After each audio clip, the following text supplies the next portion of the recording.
Morning Bharat AB star news देख रहे हैं आप और मैं हूं आपके साथ पल्लवी तिवारी। शुरुआत करेंगे पहली खबर से। आपको बता दें, श्रम अधिकार कार्यकर्ता नवदीप कौर को जमानत मिल गई है। पंजाब और हरियाणा हाईकोर्ट ने शुक्रवार को श्रम अधिकार कार्यकर्ता नवदीप कौर को जमानत दे दी। कौर को 12 जनवरी को हरियाणा के सोनीपत जिले में एक औद्योगिक इकाई का कथित तौर पर घेराव करने और जबरन उगाही के आरोप में गिरफ्तार किया गया था। बता दें कि नवदीप कौर के वकील अर्शदीप सिंह चीमा ने कहा कि अदालत ने नवदीप कौर की जमानत याचिका स्वीकार कर ली। हाईकोर्ट ने उन्हें जमानत दे दी है। कौर ने अपनी याचिका में दावा किया है कि पिछले महीने सोनीपत पुलिस द्वारा गिरफ्तार किए जाने के बाद थाने में उनको कई बार बेरहमी से पिटाई की गई।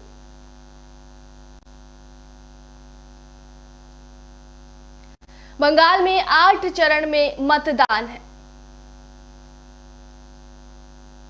निर्वाचन आयोग ने शुक्रवार को पश्चिम बंगाल, तमिलनाडु, असम, केरल और पुडुचेरी में विधानसभा चुनाव की तारीखों का ऐलान कर दिया है।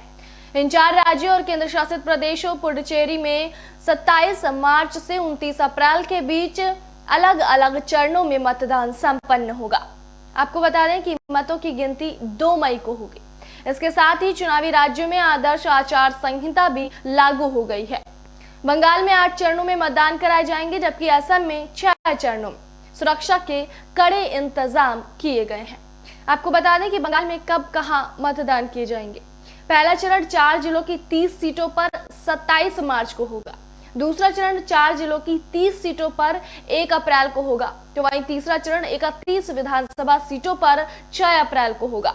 साथ ही साथ चौथा चरण 5 जिलों की 44 सीटों पर 10 अप्रैल को होगा।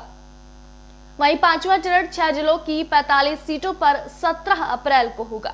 छठा चरण 4 जिलों की 43 सीटों पर 22 अप्रैल को होगा, तो वहीं 7वां चरण 5 जिलों की 36 सीटों पर 26 अप्रैल को।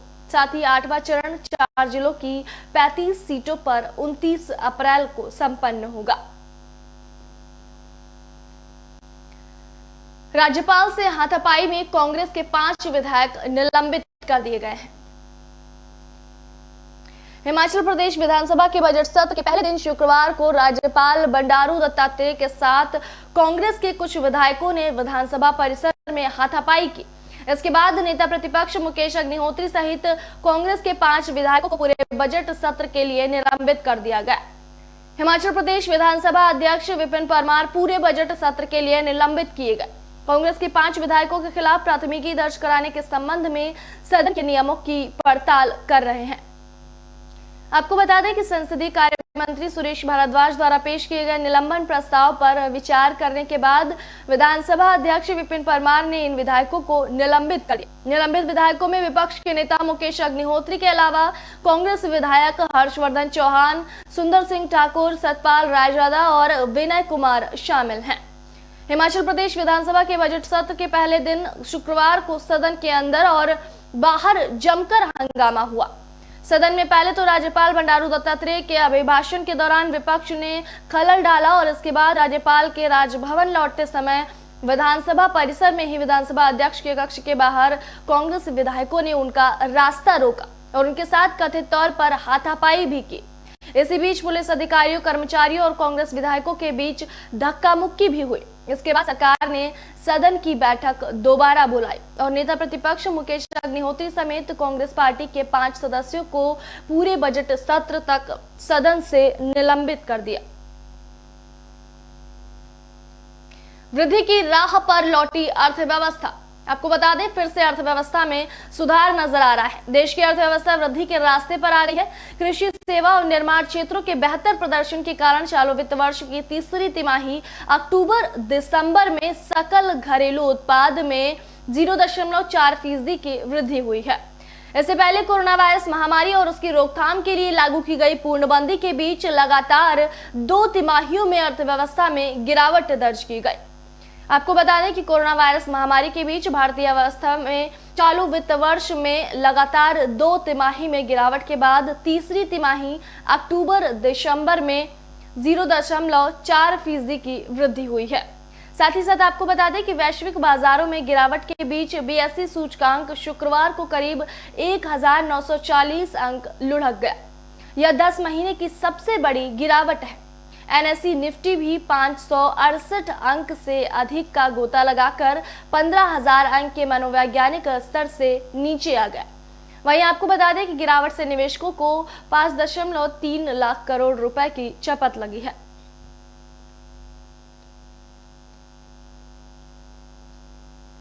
जातिवार जनगणना पर सुनवाई को सुप्रीम कोर्ट सहमत। आपको बता दें उच्चतम न्यायालय बजटीय संसाधनों के बेहतर आवंटन और किसी जाति से क्रीमी लेयर और गैर पिछड़े वर्ग के लोगों को बाहर करने के लिए 2021 की जातिवार जनगणना कराने को लेकर केंद्र को निर्देश देने का अनुरोध करने वाली याचिका की सुनवाई करने की सहमत हो गई है। प्रधान न्यायाधीश एस.ए. बोबड़े और न्यायमूर्ति एस. बोपन्ना और न्यायमूर्ति वी. रामसुब्रमण्यम के पीठ ने याचिका पर केंद्र और राष्ट्रीय पिछड़ा वर्ग आयोग को नोटिस जारी करते हुए इस विषय के अन्य लंबित विषयों के साथ संलग्न कर दिया है। साथ ही आपको बता दें कि अधिवक्ता जी.एस. मणि ने तेलंगाना के सामाजिक कार्यकर्ता और याचिकाकर्ता जो कि मल्लेश यादव की ओर से न्यायालय में पेश होते हुए कहा कि सरकारें जातिवार सर्वेक्षण के अभाव में पिछड़े वर्गों में प्रत्येक जाति को बजट का आवंटन करने में काफी परेशानी का सामना कर रही हैं।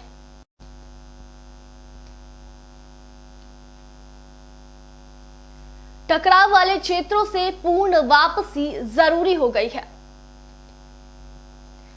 जी हां, चीनी विदेश मंत्री से वार्ता में जयशंकर ने कहा टकराव वाले क्षेत्रों से पूर्ण वापसी जरूरी। सरहद पर शांति और स्थिरता को द्विपक्षीय संबंधों में प्रगति के लिए जरूरी बताते हुए भारत ने चीन से कहा कि सैनिकों की पूर्ण वापसी की योजना पर अमल को लेकर जरूरी है कि टकराव वाले सभी इलाकों से सैनिकों को हटाया जाए। दोनों देशों ने समय समय पर अपने दृष्टिकोण साझा करने के लिए हॉटलाइन संपर्क तंत्र भी स्थापित करने पर सहमति जताई है। पिछले सप्ताह भारत और चीन की सेना ने पैंगोंग झील के उत्तरी और दक्षिणी किनारों से लेकर सैनिकों और साजो सामान को पीछे हटाने की प्रक्रिया पूरी की है।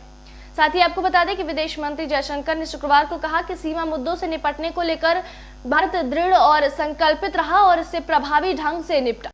उनकी इस टिप्पणी भारत और चीन के बीच गतिरोध के संदर्भ में देखा जा रहा है। आपको बता दें कि पुणे इंटरनेशनल सेंटर द्वारा आयोजित एशिया आर्थिक वार्ता के उद्घाटन सत्र को संबोधित करते हुए जयशंकर ने कहा कि भारत कोविड-19 महामारी और इसके आर्थिक प्रभावों से भी प्रभावी ढंग से निपटा और सभी बातों को ध्यान में रखा।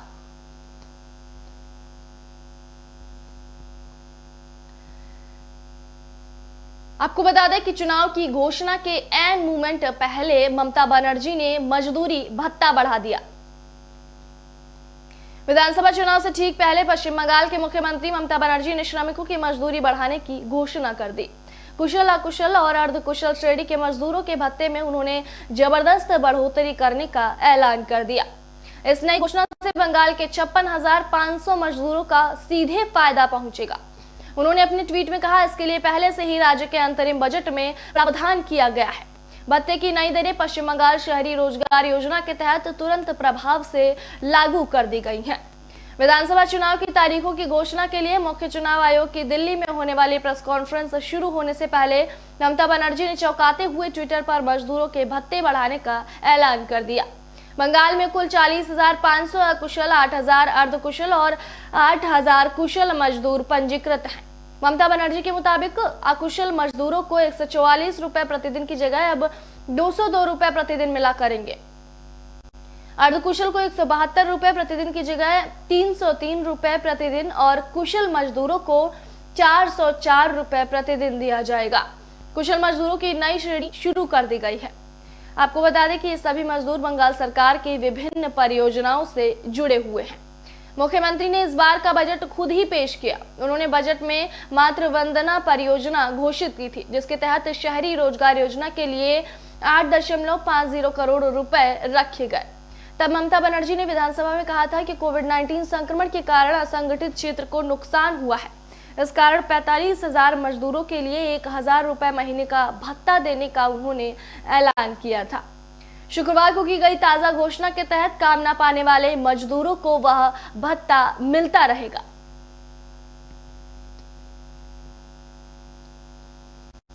नीरव की कैद के लिए जेल में बनाई गई विशेष कोठरी। पंजाब नेशनल बैंक घोटाले में जालसाजी और धनशोधन के आरोपों में वांछित हीरा कारोबारी नीरव मोदी के प्रत्यर्पण के पक्ष में एक ब्रिटिश अदालत का फैसला आने के साथ ही मुंबई की आर्थर रोड जेल ने उसे रखने के लिए एक विशेष कोठरी तैयार कर ली है। एक अधिकारी ने शुक्रवार को यह जानकारी दी। जेल अधिकारी ने बताया कि नीरव मोदी को यहां लाए जाने के बाद उसे उच्च सुरक्षा वाले बैरक नंबर 12 की जेल में नीरव मोदी को रखने की तैयारी पूरी कर ली गई है। प्रत्यर्पण के बाद वह जब भी भारत लाया गया, जेल की कोठरी उसके लिए तैयार है।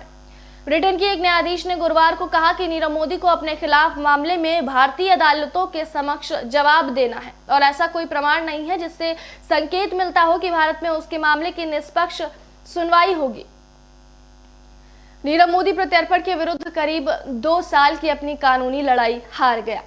आरोपी की गंभीरता की वजह से उसे बार बार जमानत से वंचित होना पड़ा और वह मार्च 2019 में गिरफ्तारी के बाद से लंदन की एक जेल में है। महाराष्ट्र के जेल विभाग ने 2019 में केंद्र को जेल की स्थिति और नीरव मोदी को रखने के लिए सुविधाओं के बारे में जानकारी दी थी। अधिकारी ने बताया कि ब्रिटेन में वेस्टमिंस्टर मजिस्ट्रेट कोर्ट में नीरव मोदी की प्रत्यर्पण सुनवाई के दौरान केंद्र ने राज्य के गृह विभाग से जेल के बारे में सूचनाएं मांगी थी। राज्य सरकार ने पत्र लिखकर केंद्र को उन सुविधाओं का आश्वासन दिया था जो वह जेल में प्रदान कर सकती है। जेल विभाग ने यह भी आश्वासन दिया था कि जिस कोठरी में नीरव मोदी को रखा जाएगा वहां कम कैदी होंगे।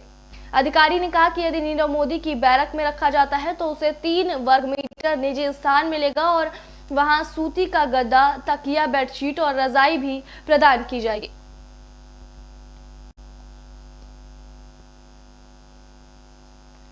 बंगाल केरल से गिरफ्तार 11 आरोपियों के खिलाफ आरोप पत्र जारी कर दिया गया है। जांच एजेंसी ने प्रतिबंधित आतंकवादी संगठन अलकायदा के 11 सदस्यों के खिलाफ शुक्रवार को आरोप पत्र दाखिल किया।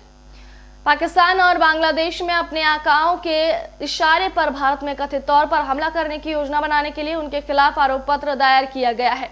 एनआईए के एक अधिकारी के मुताबिक मुर्शीद हसन, मोशरफ हसन, मैनुल मंडल, इयान अहमद, नजमुस साकिब, याकूब विश्वास, शमीम सहित 11 के खिलाफ आरोप पत्र दाखिल किया गया है। सिंघू बॉर्डर पर आंदोलन में शामिल एक युवक की मौत हो गई। हरियाणा में सोनीपत के सिंघू बॉर्डर पर एक युवा किसान की मौत हो गई। पुलिस जांच अधिकारी प्रदीप कुमार ने बताया कि सिंघू बॉर्डर पर एक किसान की मौत हुई है। उन्होंने बताया कि मृतक किसान की आयु 18 साल है और वह 22 फरवरी को आंदोलन में शामिल हुआ था। उन्होंने बताया कि फिलहाल पोस्टमार्टम कराया जा रहा है और मामले में जांच शुरू कर दी गई है। सूत्रों ने बताया कि किसान नवजोत गिरी जट्टा पंजाब का रहने वाला था।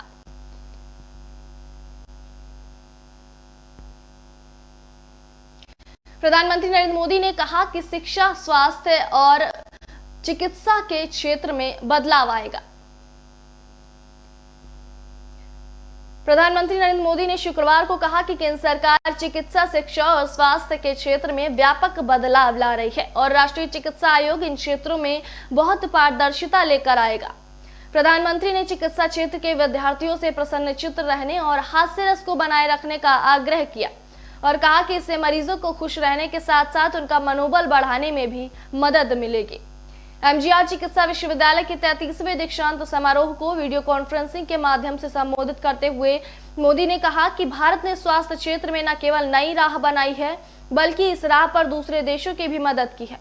उन्होंने कहा, हम पूरे चिकित्सा, शिक्षा और स्वास्थ्य के क्षेत्र में व्यापक बदलाव ला रहे हैं। उन्होंने कहा कि एनएमसी के गठन से इस क्षेत्र में पारदर्शिता आएगी और यह नई चिकित्सा कॉलेजों की स्थापना को तर्कसंगत बनाएगा। एनएमसी विधेयक 2019 में संसद के दोनों सदनों से पारित हुआ था और पिछले साल ही यह अस्तित्व में आया। इस आयोग के गठन का उद्देश्य भारतीय चिकित्सा शिक्षा क्षेत्र में पारदर्शिता लाने और गुणवत्तापूर्ण और उत्तरदायी व्यवस्था बनाना है। उन्होंने कहा, राष्ट्रीय चिकित्सा आयोग नए चिकित्सा महाविद्यालयों की स्थापना के नियमों को नए सिरे से तय करेगा, ज्यादा पारदर्शिता लाएगा और इस क्षेत्र में मानव संसाधन की गुणवत्ता और उपलब्धता में सुधार करेगा।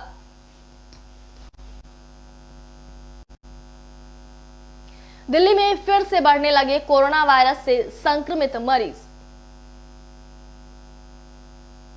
राष्ट्रीय राजधानी दिल्ली में कोरोना संक्रमण के मामले एक बार फिर से बढ़ते हुए दिखाई दे रहे हैं। स्वास्थ्य विभाग की ओर से जारी किए गए ताजा आंकड़ों के मुताबिक शुक्रवार को 24 घंटे में दिल्ली में कोरोना संक्रमण के 256 नए मरीज सामने आए हैं, तो एक मरीज की इस दौरान मौत हो गई। इससे पहले गुरुवार को 220 मरीज मिले थे।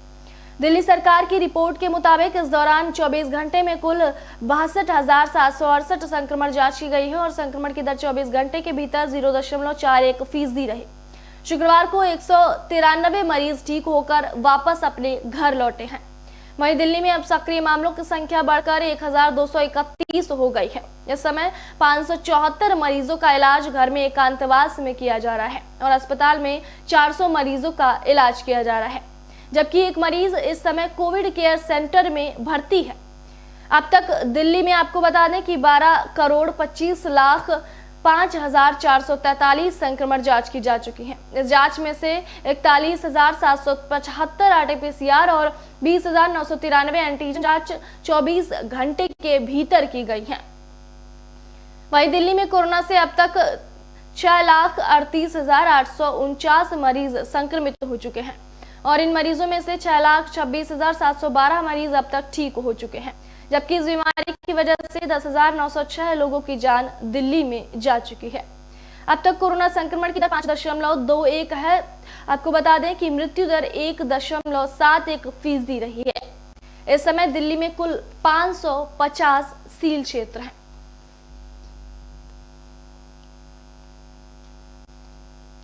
ममता बनर्जी ने कहा कि चुनाव की तारीखें भाजपा के इशारे पर तय की गई हैं। पश्चिम बंगाल के मुख्यमंत्री ममता बनर्जी ने राज्य में 8 चरण में विधानसभा चुनाव कराए जाने की घोषणा पर सवाल उठाते हुए शुक्रवार को कहा कि उन्हें संदेह है कि तारीखों की घोषणा भाजपा के इशारे पर की गई है। उन्होंने 8 चरणों में चुनाव कराए जाने पर आपत्ति जताते हुए कहा, चुनाव आयोग का पूरा सम्मान करते हुए मैं यह कहना चाहती हूं कि इस पर सवाल खड़े किए जा रहे हैं कि बंगाल में कई चरणों में चुनाव क्यों होंगे, जबकि अन्य राज्यों में एक चरण में मतदान होगा। यदि चुनाव आयोग लोगों को न्याय प्रदान नहीं करता तो लोग कहां जाएंगे। बनर्जी ने कहा, इन सभी चालों के बावजूद वह चुनाव जीतेंगे। ममता बनर्जी ने कालीघाट स्थित अपने आवास पर मीडिया से बातचीत में कहा कि इस चुनाव आयोग को राज्य को भगवा खेमे की आंखों से नहीं देखना चाहिए। उनका इशारा भाजपा की ओर था। उन्होंने कहा कि मुझे अपने सूत्रों से जानकारी मिली है कि चुनाव की तारीखें उसी अनुरूप हैं जिस तरह से भाजपा चाहती थी। बनर्जी ने अपनी पार्टी तृणमूल कांग्रेस के चुनाव जीतने के बारे में विश्वास व्यक्त करते हुए कहा कि वह राज्य की बेटी हैं और बंगाल को भाजपा से बेहतर जानती हैं।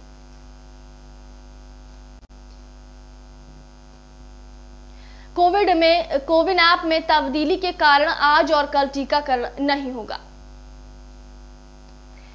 भारत में 60 साल से अधिक उम्र और पहले से ही किसी बीमारी से पीड़ित 45 साल से अधिक उम्र के लोगों को 1 मार्च से कोविड-19 रोधी टीका लगाने की चल रही तैयारियों के बीच इस शनिवार और रविवार को टीकाकरण सत्र का आयोजन कोविन डिजिटल मंच कोविन 1.0 से कोविन 2.0 में ले जाने के मद्देनजर नहीं होगा।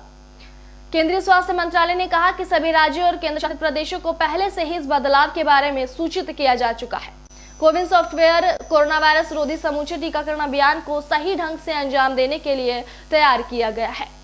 स्वास्थ्य कर्मियों को टीके लगाने के लिए 16 जनवरी को राष्ट्रव्यापी टीकाकरण अभियान की प्रधानमंत्री नरेंद्र मोदी ने शुरुआत की थी। आपको बता दें, अग्रिम मोर्चे के कर्मियों का टीकाकरण 2 फरवरी से शुरू हुआ था।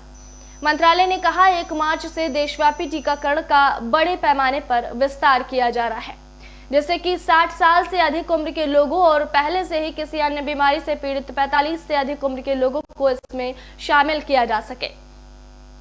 इसने कहा कि इस शनिवार और रविवार को कोविन डिजिटल मंच को कोविन 1.0 से कोविन 2.0 में तब्दील किया जाएगा। इसके मद्देनजर इन 2 दिनों के दौरान कोविड-19 टीकाकरण सत्र का आयोजन नहीं किया जाएगा। सभी राज्यों और केंद्र शासित प्रदेशों को पहले ही इस बदलाव के बारे में सूचित किया जा चुका है। आज के लिए गुड मॉर्निंग भारत में इतना ही। फिलहाल देखते रहिए एबी स्टार न्यूज। नमस्कार।